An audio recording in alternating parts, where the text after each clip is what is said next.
এ কেমন কাণ্ড ঘটালেন শাহিন আফ্রিদির দল লাহোর কালান্দার্স।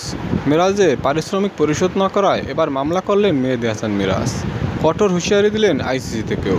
লাহোর কালান্দার্সের মতো একটা চ্যাম্পিয়ন দলের বিপক্ষে এমন ঘটনা হতবাক হয়েছে সকল ক্রিকেট প্রেমীরাও।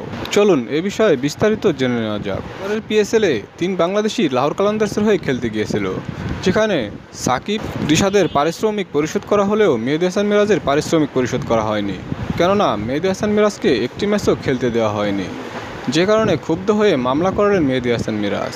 এ বিষয়ে শাহিন আফ্রিদিকে জিজ্ঞাসাবাদের জন্য ডাকা হয়েছে, এমনকি আইসিসি থেকেও দিয়েছে চরম হুঁশিয়ারি। দর্শক, লাহোর কালান্দার্সের মতো একটা বড় দলের বিপক্ষে এমন সমালোচনাকে আপনারা কীভাবে দেখছেন?